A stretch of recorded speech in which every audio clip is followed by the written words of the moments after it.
तेज प्रताप यादव के बिगड़ते बोल अब अपने ही पार्टी और कार्यकर्ताओं पर उठाए सवाल। क्या 2025 में बढ़ेगी आरजेडी की मुश्किलें? आज की बड़ी खबर, राष्ट्रीय जनता दल यानी आरजेडी में फिर से एक अंदरूनी भूचाल देखने को मिला है। इस बार विवादों के केंद्र में है तेज प्रताप यादव। लालू प्रसाद यादव के बड़े बेटे और बिहार की राजनीति में हमेशा चर्चा में रहने वाले नेता अब की बार तेज प्रताप यादव ने आरोप लगाए हैं अपने ही पार्टी के कार्यकर्ताओं और नेताओं पर। जो बात कभी बंद कमरे में रहनी चाहिए थी, वो अब कैमरे के सामने आ रही है और इसकी गूंज बिहार की राजनीति में सुनाई देने वाली है। तेज प्रताप यादव का आरोप। तेज प्रताप यादव ने हाल ही में मीडिया से बातचीत में या सोशल मीडिया के जरिए ये आरोप लगाया है कि पार्टी में कुछ ऐसे नेता और कार्यकर्ता हैं जो परिवार के खिलाफ साजिश रच रहे हैं। उन्होंने कहा कि उनके साथ साजिश हो रही है, उन्हें साइडलाइन किया जा रहा है और पार्टी के भीतर गुटबाजी चरम पर है। उन्होंने ये भी कहा कि वे सत्य की लड़ाई लड़ रहे हैं और यदि जरूरत पड़ी तो वे सब कुछ जनता के सामने खुलकर रख देंगे। परिवार की छवि को नुकसान।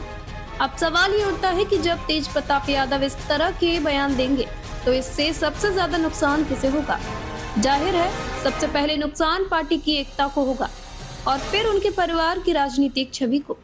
लालू यादव के परिवार की सबसे बड़ी ताकत थी उनकी एकजुटता, लेकिन अगर बेटे ही बगावत पर उतर आए तो पार्टी कार्यकर्ताओं का मनोबल भी टूटता है और विपक्ष को हमला करने का मौका भी मिलता है। 2025 के चुनाव पर असर। 2025 का विधानसभा चुनाव धीरे धीरे करीब आ रहा है। राजद को फिर से सत्ता में आने की उम्मीद है, लेकिन अगर पार्टी के अंदर से ही आवाजें उठने लगे तो जनता क्या सोचेगी? क्या लोग उस पार्टी पर भरोसा करेंगे जो अपने ही नेताओं को साथ लेकर नहीं चल पा रही? तेजस्वी यादव दिन रात मेहनत कर रहे हैं, रोजगार की बात कर रहे हैं, युवाओं से संवाद कर रहे हैं, लेकिन तेज प्रताप के बयान इस पूरी रणनीति को नुकसान पहुंचा सकते हैं। पहले भी कर चुके हैं विवादित बयान। तेज प्रताप यादव का ये कोई पहला विवाद नहीं है। 2025 में जब महागठबंधन बना था तब वे मंत्री बने, लेकिन कामकाज की बजाय अपने पहनावे, बयानों और धार्मिक क्रियाकलापों को लेकर ज्यादा चर्चा में रहे। कभी कृष्ण का रूप, कभी योगी की तरह बयानबाजी, कभी पार्टी नेताओं को कंस और शकुनी कह देना। ये सब चीजें आरजेडी को एक गंभीर विपक्ष की बजाय हास्य का पात्र बना देती है। परिवार में बनती दरार। तेजस्वी यादव ने जब से पार्टी की कमान संभाली है, उन्होंने नई पीढ़ी को जोड़ने की कोशिश की है। आरजेडी को डिजिटल युवाओं की आवाज और रोजगार का वादा जैसे मुद्दों के साथ जनता के सामने रखा है।